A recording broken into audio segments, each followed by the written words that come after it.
Tervetuloa taas Kuningaskunnan tuuli-ohjelmasarjan pariin. 2 edellisessä jaksossa olemme katsoneet sitä, miten Suomi on mukana ylläpitämässä ja pahentamassa Lähi-idän konfliktia rahoittamalla palestiinalaishallinnon opetussektoria.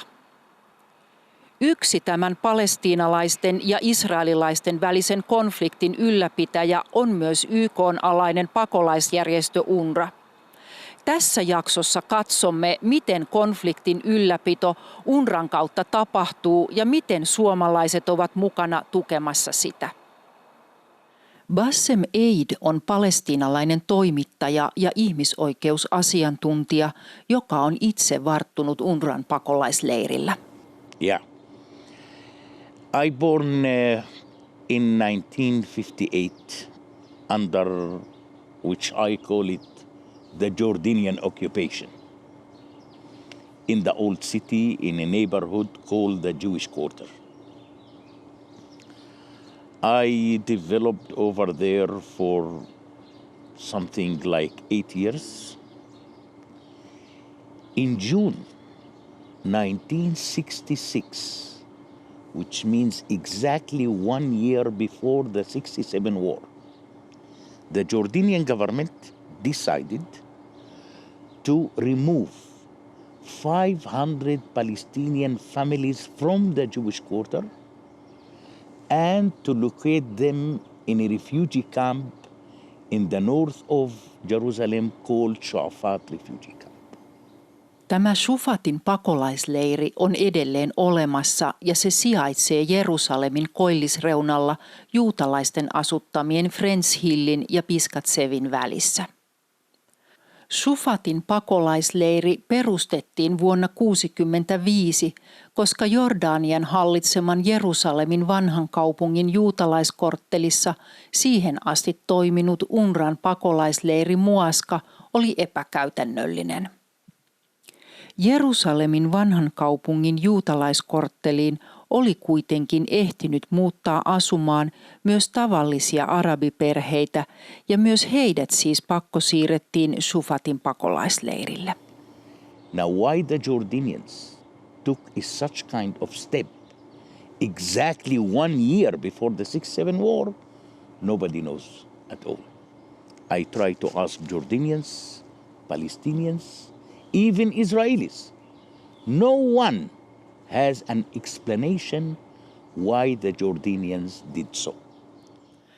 Vajaan 5 kilometrin päässä Jerusalemin vanhasta kaupungista sijaitsevasta Shufatin pakolaisleiristä tuli sitten Bassemin koti ja hänestä tuli pakolainen oman kotikaupunkinsa sisällä.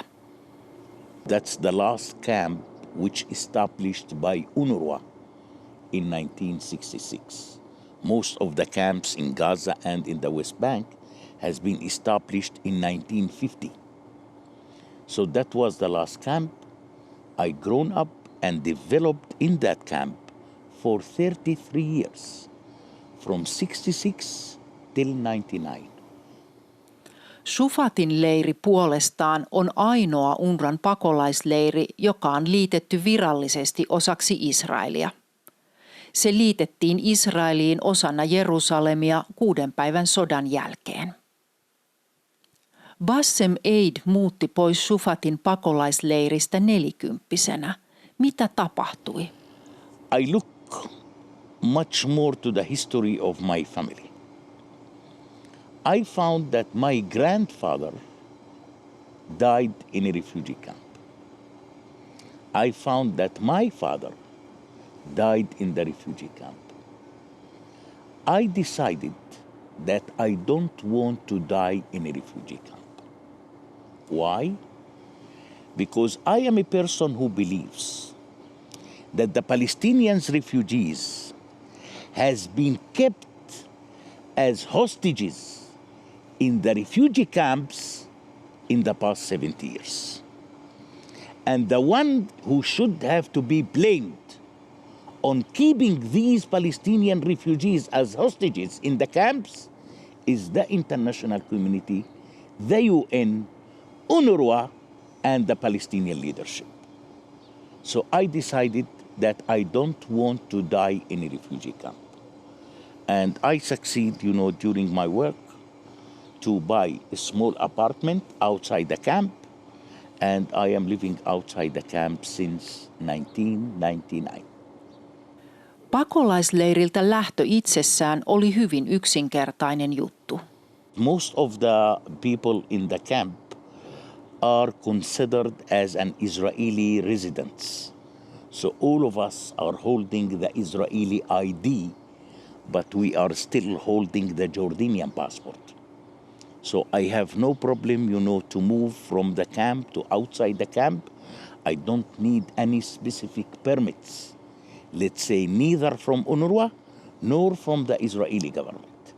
I just made it in 24 hours, and on the next day I went to the Israeli Ministry of Interior. I said I changed my address. Here are the papers. And that's it, which is completely different, by the way, than any other refugee camp in the Arab countries. People in Lebanon today, the Palestinian refugees today who are living in refugee camps, has no right to leave the camp. And if they want to leave the camp, they need a specific permits from the Lebanese government. And such kind of rules are not exist under the Israelis. Vaikka Shufatin pakolaisleiri on Jerusalemissa, se ei ole mikään onnela. UNRWA ei ole ottanut tehtäväkseen pitää yllä järjestystä pakolaisleirien alueella. Shufatin leirissä on paljon aseita, huumeita ja korkeat väkivaltaluvut. Israel rajasi sen turvaidan ulkopuolelle vuonna 2004 ja sen jälkeen sinne on alkanut kertyä rikollista ainesta sekä Israelin että palestiinalaisten puolelta. Miksi useammat eivät sitten muuta pois leiristä? To buy an apartment out of the camp is very expensive. The apartment I bought in 1999 cost me $150,000. Today, it cost $350,000. You need money. You need a good salary to save money in turn to buy an apartment. UNRWAn tavoitteena ei myöskään ole ollut palestiinalaispakolaisten asuttaminen. Asuttamisen sijaan UNRWA on pian 70 vuotta ylläpitänyt konfliktia opettamalla pakolaisille oppia nimeltä Right of Return, oikeus palata. Se tarkoittaa sitä, että UNRWAn mukaan palestiinalaispakolaisten tavoite on palata nykyisen Israelin alueelle, ei asettua sille seudulle, missä he ovat asuneet jo 70 vuotta. Jos Bassem Eid olisi suostunut tähän UNRWAn oppiin, hän olisi yhä pakolaisleirillä odottamassa paluumuuttoa Jerusalemin vanhan kaupungin juutalaiskortteliin. Miten moni palestiinalaispakolainen yhä uskoo tähän UNRWAn opettamaan paluuseen vanhoille asuinsijoille? See, probably I think that the only one who is trying to use it as a political card is the Palestinian Authority. I visited most of the camps in Lebanon, in Syria, and in Jordan. I have my uncles living in refugee camps in Jordan. I think that 90% of the Palestinian refugees in diaspora believes that the right of return will never ever be applicable. Palestiinalaiset itse tekivät asiasta haastattelututkimuksen vuonna 2009. Kysymys oli, mitä UNRWAn leireillä arabimaissa asuvat palestiinalaispakolaiset kaipaisivat ratkaisuksi tilanteeseensa. 75% vastasi, että he kaipaavat kompensaatiota, kertakorvausta pakolaisuudesta, ei paluuta Israeliin. So if those people are ready right now for a compensation to rehabilitate their own life, What is the international community is waiting for? Kansainvälinen yhteisö on kuitenkin jo 70 vuotta odottanut, että YK:n alainen pakolaisjärjestö UNRWA hoitaisi palestiinalaispakolaisten ongelman. Sitä ei ole tapahtunut, vaan sen sijaan UNRWAsta on tullut pahin pakolaisongelman ylläpitäjä. Sometimes people asking me, why UNRWA is not solving the problem of the refugees? I said for a very simple reason. If UNRWA will solve the problem of the refugees, then the 30,000 employees of UNRWA will become jobless and refugees. Why to solve it? Yli 99% UNRWAn 30 000 työntekijästä on nimittäin itse palestiinalaispakolaisia. Työpaikka UNRWAlla on ollut heille eläkkeineen elinikäinen lottovoitto. 4 vuotta sitten palestiinalaistyöntekijöiden järkytykseksi UNRWA rahapulan takia lopetti yhden projektin. Vastalauseena työttömiksi joutuneilla oli nälkälakko UNRWAa vastaan Nabluksen torilla. اليوم يومنا 25 بالإضراب عن الطعام. This is the 25th day of our hunger strike. ايوه وكالة الغوث بعد 12 سنة خدمة عند وكالة الغوث فصلتنا من عملنا لأنه حجة إنه ما في عندهم فلوس. 12 years after being working with the United Nations and doing services for the United Nations, we've been fired because of the reason that the United Nations and PROG, they don't have any financial money. احنا قضينا أقل واحد فينا 4 سنين. Each one of us have a big families, like 5 or 6 members in my family, and we've been serving the United Nations since at least 4 years or 12 years, And it's like too much. وأغلبنا يعني عنده قروض عندهم التزامات. They have lots of responsibilities, loans for the banks, and these things that have to be covered by the instead of make us happy at that day, they make us sad as a human rights organization or as an NGO or a human rights organization caring about the humanity. UNRWAn työntekijöillä itsellään ei siis ole pienintäkään ajatusta ratkaista palestiinalaispakolaisten ongelmaa, koska koko heidän oma elämisensä on rakennettu sen varaan, että tilanne jatkuu ennallaan. I think that 60% of the yearly budget of UNRWA is going for salaries. And I think that UNRWA trying to keep the Palestinian refugees in the refugee camps in terms to assure their own income and their own salary. This is one of the major problems, in my opinion, is the funding, the unconditioned funding which is given by the international to UNRWA.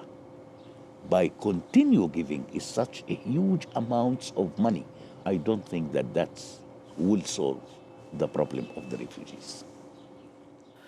Suomi on yksi näistä uskollisista UNRWAn rahoittajista.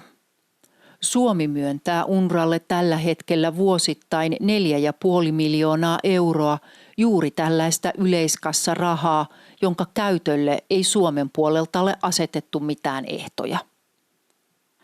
The Center for Near East Policy Research-järjestön perustaja David Bedein on tutkinut UNRWAn ongelmia jo 30 vuotta. Now the only way to change UNRWA is if the donor nations get involved and look at what's happening. I'm a social work professional, first and foremost. And when medical services are stolen in favor of military training, there's something wrong. When school books, which advocate war in the United Nations facilities, that is a violation of every basic United Nations principle. Suomalaisten sponsoroima palestiinalaishallinnon vihakasvatus tulee vastaan siis myös UNRWAn kouluissa, sillä vaikka UNRWA on YK:n-alainen järjestö, se on päättänyt käyttää kouluissaan palestiinalaishallinnon opetussuunnitelmaa ja oppikirjoja. This year, the Center for Near East Policy Research conducted an extensive survey of all of the school books being used by UNRWA, the United Nations Relief and Work Agency. All 240 new school books. The school books are indoctrination of children to make war against Israel in the name of right of return, and right of return for the armed struggle. And that's what's wrong with it. Almost every page, there's a call for children to engage in jihad, holy war, and to sacrifice their lives for that purpose. There's never been a school system like this. Juuri UNRWAn pakolaisleirit ovat tälle Israelin vastaiselle vihakasvatukselle paras kasvualusta, koska UNRWA opettaa, että uuden pakolaissukupolven ainoa mahdollinen tulevaisuus on palata esi-isien vanhoille asuinsijoille, jonne on noussut nykyään israelilaisia kaupunkeja. Keväällä 2017 UNRWAssa yritettiin karsia opetussuunnitelmasta ja oppikirjoista räikeintä Israelin tuhoamiseen liittyvää ainesta, mutta suunnitelma kaatui palestiinalaishallinnon, Hamasin ja UNRWAn palestiinalaisten työntekijöiden ankaraan vastustukseen. Palestiinalaishallinnon opetusministeri Sabri Saidam tiivisti vastustuksen sanomalla, että me haluamme kasvatuksen, joka tuottaa vapautuksen. Vapautus tarkoittaa koko Israelin alueen valtaamista takaisin arabeille. UNRWAn pääsihteeri Pierre Krehenbühl rauhoitti tilanteen lupaamalla, että UNRWA on täysin sitoutunut palestiinalaishallinnon opetussuunnitelmaan eikä siihen tehdä mitään muutoksia. Suomi on keskellä tätä ongelmaa, sillä kaikista maailman maista juuri Suomi on palestiinalaishallinnon opetussektorin rahoittajamaiden puheenjohtajana vastuussa tästä UNRWAn kouluissa käytettävästä vihakasvatusmateriaalista. UNRWA itse ei myöskään pysty vastustamaan palestiinalaishallinnon tai terroristijärjestö Hamasin vaatimuksia, vaan kulkee niiden talutusnuorassa. Siksi avainasemassa ovat tätä YK-järjestöä rahoittavat maat. Yhdysvallat leikkasi UNRWAn rahoitusta vuoden 2018 alussa, mutta vajeen ovat täyttämässä muut maat ilman, että UNRWassa mikään muuttuu.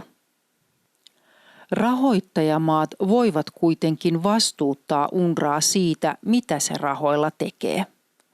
David Bedeynillä on selkeä käsitys siitä, mitä muutoksia UNRWassa olisi tarpeen pikimmiten tehdä. There are 6 stages that Finland and other donor countries can take with UNRWA.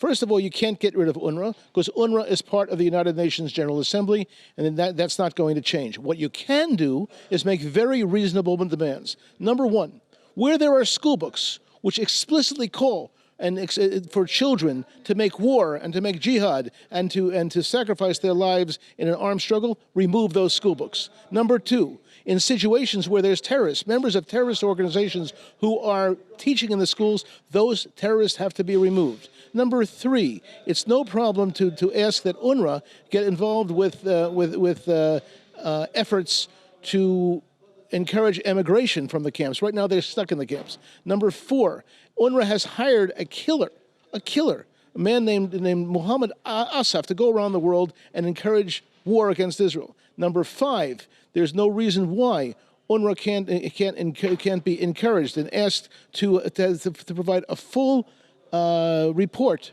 on the finances. What happens with the finances as they come in? And number 6, there's no reason why that there can't be a demand of UNRWA to engage in peace activity, to encourage to start a peace education program, which exists but has been vetoed by UNRWA. UNRWAsta on 68 vuoden aikana tullut kuin valtio valtiossa. Esimerkiksi niin sanotulla länsirannalla ovat UNRWAn elinaikana valtaa pitäneet ensin Jordania, sitten Israel ja nyt palestiinalaishallinto. Samaan aikaan UNRWAn toiminnassa ei ole muuttunut mikään. Se on hoitanut pakolaiset kehdosta hautaan ilman, että vallanpitäjien on tarvinnut ottaa heistä vastuuta. Israelin pääministeri Netanyahu on Bedeyniä toiveikkaampi siinä, että UNRWAn aika on tulossa päätökseen. It's not a question of defunding UNRWA, it's a question of replacing UNRWA after 70 years, with an agency that will actually address the real needs of real refugees. There are millions of refugees around the world. They're all taken care of by the UN High Commissioner of Refugees and some other UN establishments, but only the Palestinians have a specific organization that is supposed to solve the refugee problem, in fact, perpetuates it. The perpetuation of the dream of bringing the descendants of refugees back to Jaffa is what sustains this conflict. UNRWA is part of the problem, not part of the solution. It's time to bring another organization into being. The ones that exist, they can do the job. Pakolaisleirin kasvatin resepti tilanteen purkamiseen on tällainen. The money that the international community is giving to UNRWA every year, which is $1.6 billion, if we will save this money for 10 years, imagine how many neighborhoods we can build for the Palestinian refugees. Imagine. And this is the only way to solve the issue of the refugees. Not by providing, stationery, or providing horrible education, or providing a little bit of health care. That will never ever solve the issue. I think that this is one of the major things that the international community must have to look into it today. And that's exactly what I suggested to the foreign ministry in Germany last week. I met with a very high chief employees in the ministry over there, and I told them how the issue of the Palestinian refugees must have to be solved. I think what kept the people in the camp these days is the economic situation. If these people will be one day compensated by the international community, I believe that the majority are going to run away tomorrow morning to build or to hire or to buy their own apartments outside the camp and to get a much better and normal life. Tällä hetkellä UNRWA kuitenkin vielä hallitsee palestiinalaispakolaisten elämää. I still have 6 brothers who are living there, which every 2 weeks, 3 weeks, I have to drive into the camp to go to visit them. UNRWAn määritelmän mukaan palestiinalaispakolaisia ovat henkilöt, joiden vakituinen asuinpaikka oli Palestiinassa 1. kesäkuuta 1946 – 15. toukokuuta 1948 ja jotka 1948 konfliktin seurauksena menettivät sekä kotinsa että elantonsa.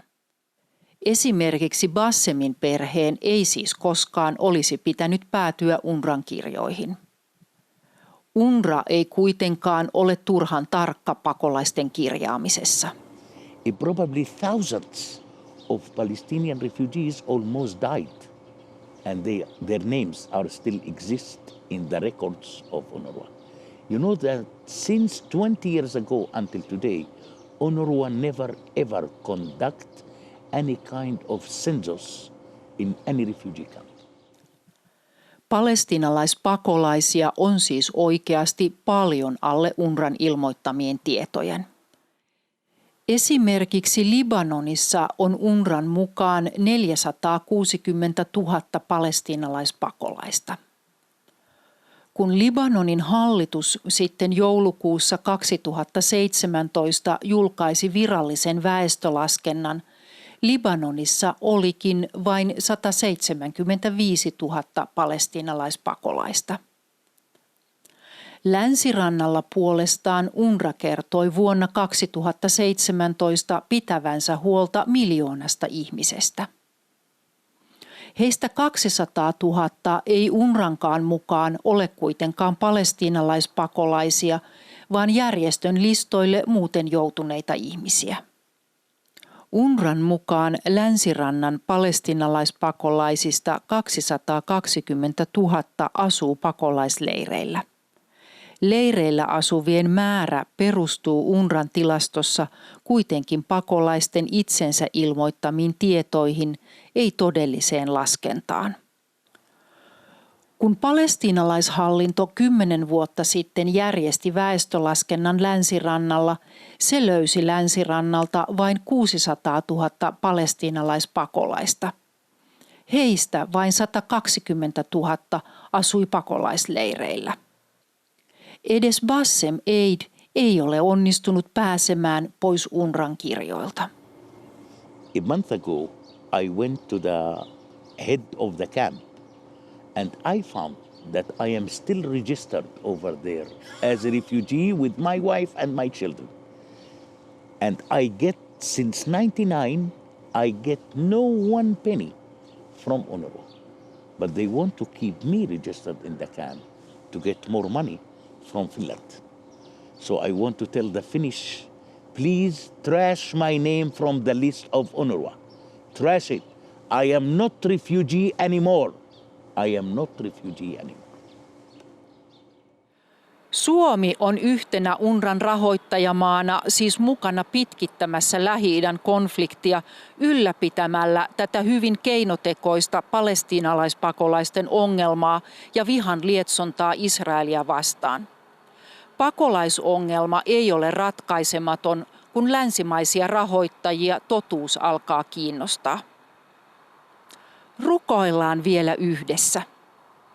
Isä rakas, avaa suomalaisten silmät näkemään valheiden ja huijauksen läpi. Suo armossasi maamme olla mukana tukemassa arabeja siinä kutsussa, joka sinulla on heille. Poikasi Jeesuksen nimessä. Aamen.